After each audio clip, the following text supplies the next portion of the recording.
अब तुम्हें आत्मलिंग तो प्राप्त हो गया, किंतु पूजा के लिए सबसे आवश्यक वस्तु बेलपत्र एकत्रित अवश्य कर लेना। बेलपत्र? क्यों माता? बेलपत्र प्रभु को सबसे अधिक प्रिय है। इनके बिना की गई पूजा अपूर्ण होती है। अतः अपने भोले बाबा को शीघ्र प्रसन्न करना है तो बेलपत्र लेना ना भूलना, क्योंकि बेलपत्र की उत्पत्ति देवी लक्ष्मी के कारण इस संसार में हुई और उन्हीं के कारण बेलपत्र प्रभु शिव जी को अर्पित किए जाते हैं। माता, समय तो बहुत ही कम शेष है, किंतु हो सके तो आप ही मेरी जिज्ञासा शांत करें। बताएं, क्या हुआ था? क्यों बेलपत्र का इतना महत्व है? तो सुनो हनुमान, देवी लक्ष्मी विष्णु जी को प्रिय तो है ही, किंतु फिर भी एक समय उन्होंने विष्णु देव से वरदान मांगा कि वे सदैव आपके हृदय में वास करना चाहती हैं। स्वामी, मुझे वरदान दीजिए ना कि मैं आपकी सेवा तो करती रहूं, किंतु आपके हृदय में भी मेरा ही वास सदैव रहे। प्रिय, आपको ये वरदान तो मात्र प्रभु भोलेनाथ ही दे सकते हैं। भोलेनाथ? किंतु स्वामी, मुझे तो आपके हृदय में रहना है, फिर भोलेनाथ से वरदान क्यों मांगूं? क्योंकि अनंत काल से ही मेरा हृदय उनकी भक्ति में ही लीन है। अतः मेरा हृदय जिसमें तुम भी बसती हो मुझसे अधिक भोलेनाथ का है। बस फिर देवी लक्ष्मी देवेश्वर को प्रसन्न करने के लिए कैलाश पर्वत के अंचल में स्थित एक भव्य मंदिर में आकर हवन पूजन आदि करने लगी। ओम नमः शिवाय, ओम नमः शिवाय, ओम नमः शिवाय, ओम नमः शिवाय, ओम नमः शिवाय। दिवस बीते, मास निकलने लगे, ऋतुएं परिवर्तित होती रही, किंतु देवी लक्ष्मी निर्जल निराहार हवन पूजन करती रही। निद्रा का भी त्याग कर दिया था उन्होंने। ओम नमः शिवाय, ओम नमः शिवाय, ओम नमः शिवाय, ओम नमः शिवाय, ओम नमः शिवाय, ओम नमः शिवाय। देवी लक्ष्मी का ये हवन पूजन सहस्त्रों वर्षों तक चला, किंतु देवी लक्ष्मी ना तो क्लांत हुई और ना ही पूजा से उठी।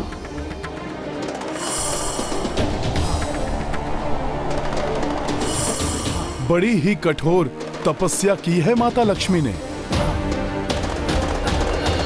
फिर क्या हुआ माता? फिर हनुमान इस घोर तप को और प्रगाढ़ बनाने के लिए देवी लक्ष्मी अपने अंग काटकर अग्नि में आहुति देने लगी।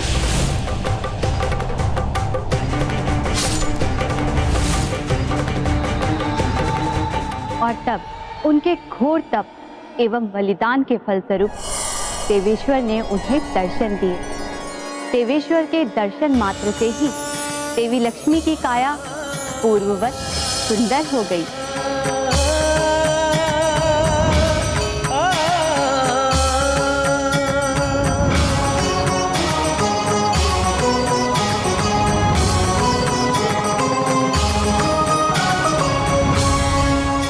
प्रणाम प्रभु।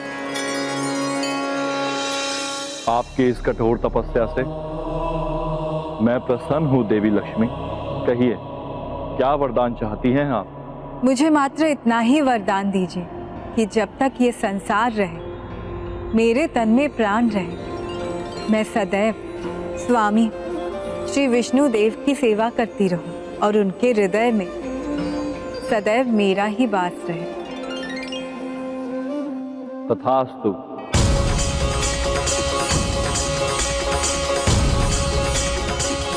आपकी कृपा के लिए धन्यवाद प्रभु। परंतु प्रभु, मैं सहस्त्रों वर्षों तक आपकी तप करने में समर्थ रही, किंतु एक साधारण नारी कैसे इतना तप कर सकती है? कलयुग में तो मनुष्य अल्पायु होते हैं, तब वो कैसे आपकी कृपा प्राप्त कर सकेंगे?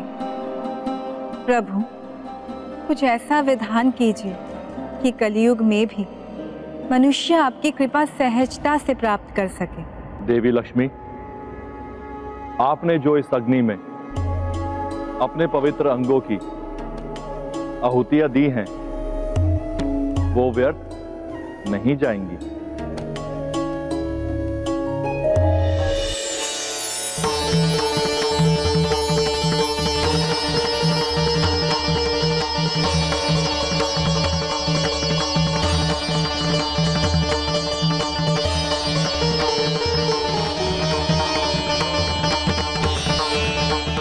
देवी, आपने जो बलिदान दिया है उसका सुफल अब समस्त संसार को भी प्राप्त होगा। आपके पवित्र अंगों की आहुतियों से उत्पन्न ये पवित्र वृक्ष बेल वृक्ष कहलाएगा।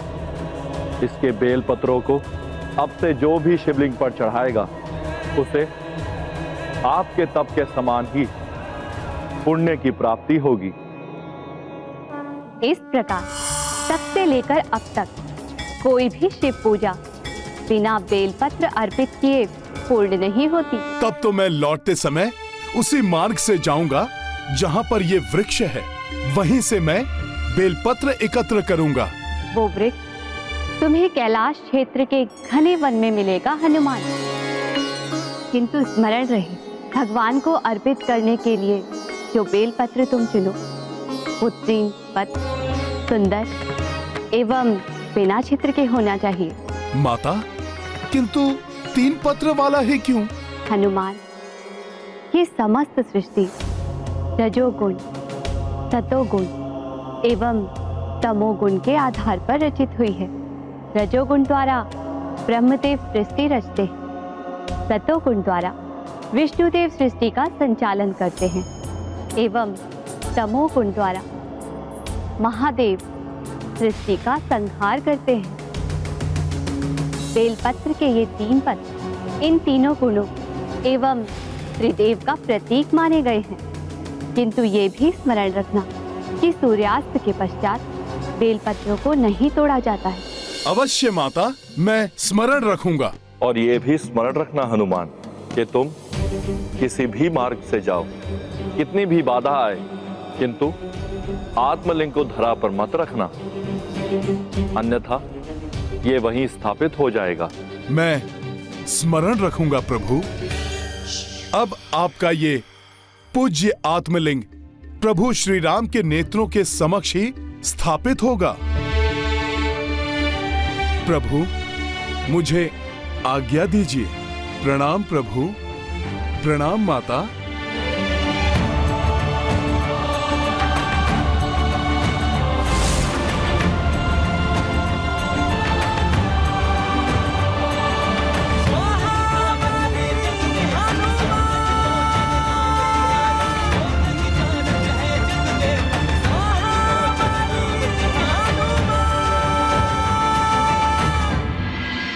अब तक हनुमान को आ जाना चाहिए था। किंतु मुहूर्त तो कल प्रातः तक का है, इसलिए कोई चिंता करने की आवश्यकता नहीं है। समय शेष है अभी, बस पुत्र हनुमान के समक्ष कोई बाधा ना आ जाए।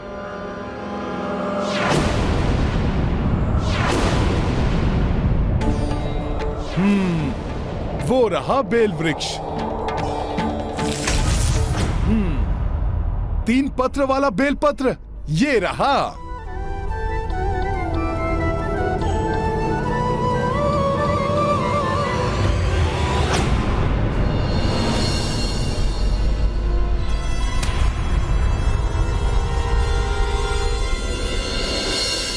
हनुमान, स्मरण रहे, सूर्यास्त के पश्चात बेलपत्रों को नहीं तोड़ा जाता है। अब मैं बेलपत्र तो तोड़ ही नहीं सकता, सूर्य देव तो अस्त हो गए। मैंने माता पार्वती के तप से उत्पन्न इसी वृक्ष से पत्र लेने का वचन दिया था माता को। मैं क्या करूं?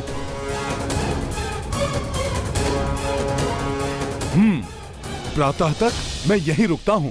सूर्यदेव की प्रथम किरण पड़ते ही मैं बेलपत्र एकत्रित करके शीघ्र अतिशीघ्र प्रभु के पास पहुंच जाऊंगा। कठिन तो है, किंतु मैं संभव कर लूंगा।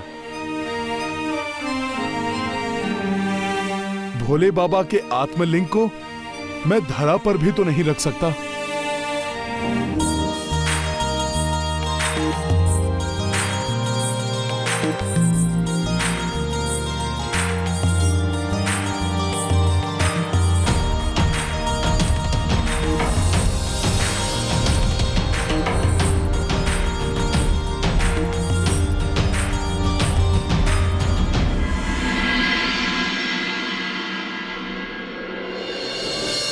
सूर्य देव तो उदित हो रहे हैं।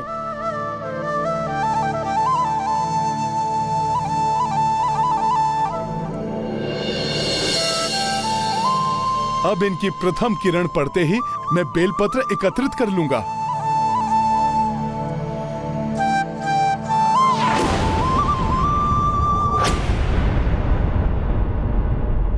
ये तो पिपीलिकाएं हैं जो पत्रों को खा रही हैं।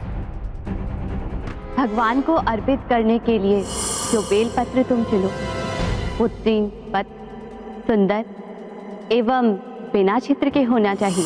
ये तो सभी पत्र छिद्रित दिखाई दे रहे हैं। क्या करूं? हाँ, वो पत्र खंडित नहीं है।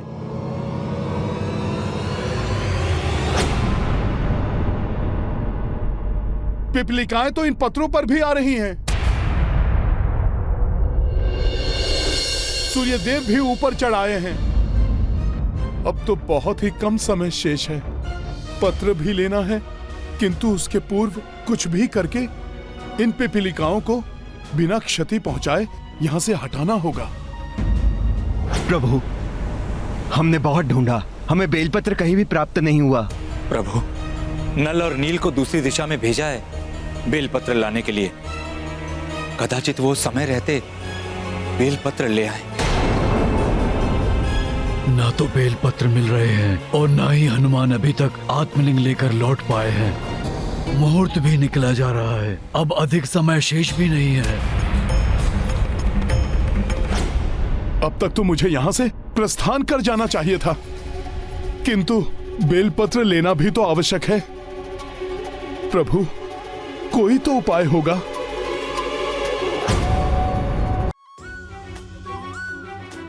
ये मधु,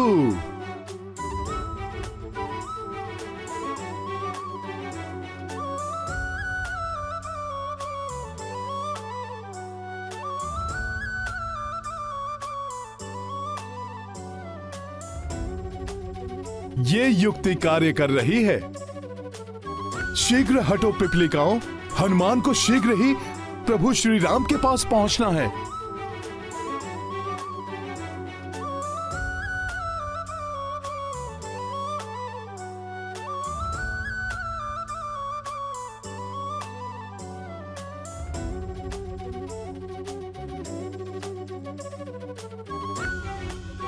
सूर्योदय तो कब का हो चुका है, किंतु हनुमान के आने का कोई संकेत दिखाई नहीं दे रहा।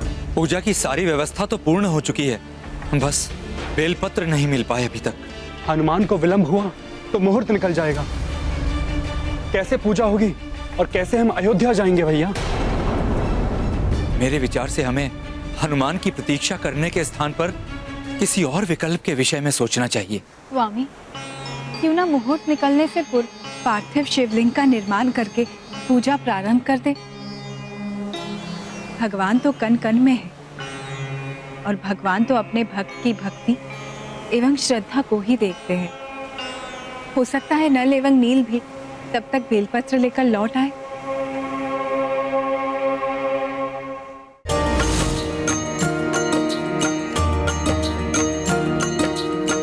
इत हनुमाना शिवलिंग लावे,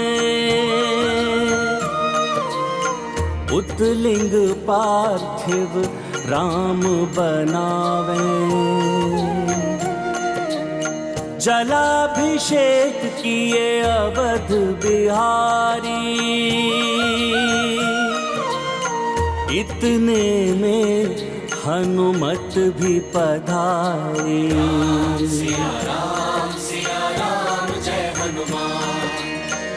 कपि स्तब्ध जे सोची अचंभित, प्रभु राखे विश्वास न किंचित। पवन तनय मन में अकुलाए, लोचन में अश्रु भर आए।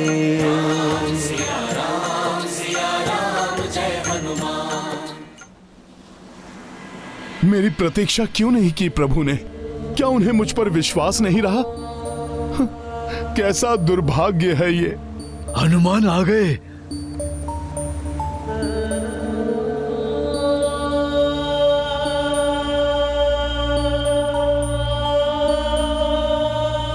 ऐसी स्तब्ध उदासी का भाव मैंने हनुमान के मुख पर आज पहली बार देखा है। प्रणाम प्रभु। प्रणाम माता। क्या इतना विलंब हो गया आपके हनुमान को प्रभु कि आप स्वयं पार्थिव शिवलिंग बनाकर पूजा आरंभ कर दिए? आपका हनुमान आपके इस कार्य में पूर्णतः असफल हो गया। धिक्कार है मुझ पे, धिक्कार है। मित्र हनुमान, हम सबने आपकी बहुत प्रतीक्षा की, परंतु पूजा का मुहूर्त बीता जा रहा था, इसलिए प्रभु ने पार्थिव शिवलिंग का निर्माण कर प्रभु की पूजा प्रारंभ की। हृदय छोटा मत करो हनुमान, मुझे तो वही आत्मलिंग अधिक प्रिय है जो तुम लेकर आए हो। और फिर तुम बेलपत्र भी तो लाए हो जो हमें यहाँ कहीं प्राप्त नहीं हो सके। प्रभु, यदि ये सत्य है, मेरे द्वारा लाया गया आत्मलिंग अधिक प्रिय है, तो आप इसी आत्मलिंग से अपनी पूजा संपन्न कीजिए। हनुमान, जिस पार्थिव शिवलिंग का स्वयं अभिषेक कर चुके हैं प्रभु, पूजा विधि को प्रारंभ कर चुके हैं, अब तो इसी पूजा से इस विधि को भी संपन्न करना होगा। ज्ञात है मुझे लक्ष्मण भैया, परंतु आज वो हो गया जिसकी मैं कल्पना भी नहीं कर सकता।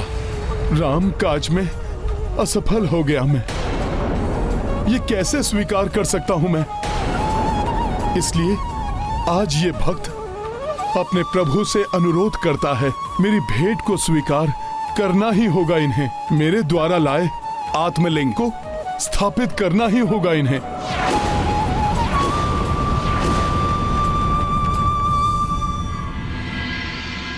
और प्रभु, यदि आप मेरे इस अनुरोध का मान नहीं रखना चाहते, तो मेरे द्वारा लाए गए इस आत्मलिंग का भी यहाँ कोई महत्व नहीं। तब तो यही उत्तम रहेगा कि मैं अभी जाकर प्रभु महादेव को उनका आत्मलिंग लौटा दूं।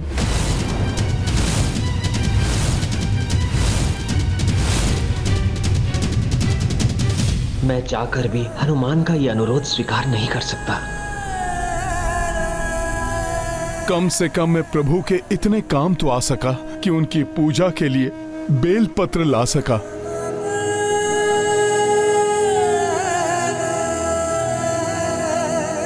ये लीजिए प्रभु।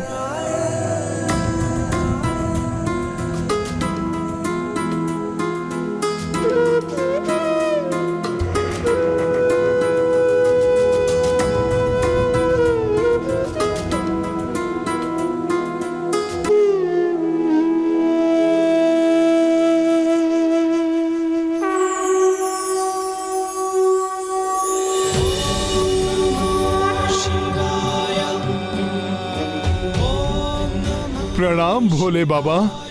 प्रणाम प्रभु। कल्याण हो। हनुमान, तुम्हारे विलंब और प्रभु श्री राम के द्वारा यहाँ पार्थिव शिवलिंग को बनाने के पीछे भी एक बहुत बड़ा उद्देश्य है।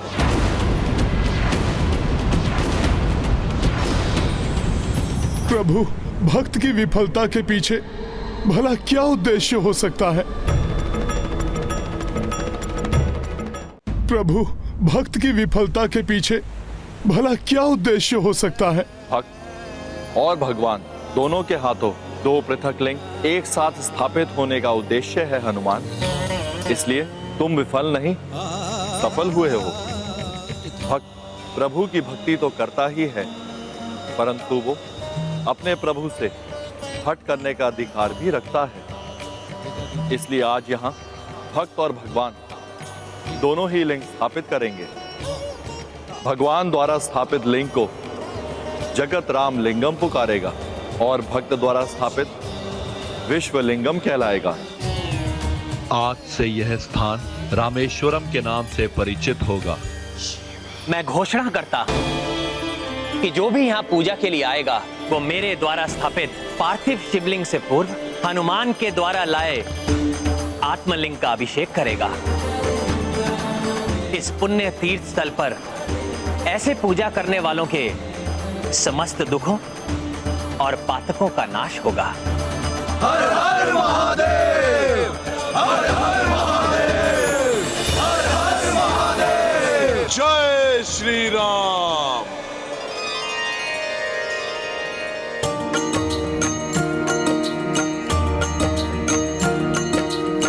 श्री शिव शंकर श्री रघुराई, हनुमत पर आशीष बरसाई। आत्मलिंग स्थापन काजा, प्रभु निर्देशा कपीश ने साजा। सिया राम जय हनुमान, राम सिया राम जय हनुमान। ये गाथा महाबली हनुमत की, रुचिकर लीला राम भगत की। जय जय जय रघुनंदन राम, जय जय जय महाबली हनुमान। जय जय जय रघुनंदन राम, जय जय जय महाबली हनुमान। प्रभु, पूजा संपन्न हो गई। अब हमें प्रस्थान करना चाहिए। हाँ स्वामी, अब हमें तनिक भी विलंब नहीं करना चाहिए, क्योंकि आपके ही समान आपके अनुज भरत भैया भी रघुकुल रीति सदा चली आई। प्राण जाए पर वचन न जाए, युक्ति का पालन अपने प्राण देकर भी करेंगे।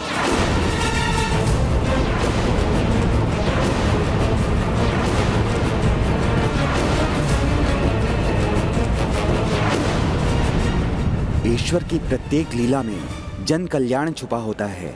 आवश्यकता है बस इसे समझने की।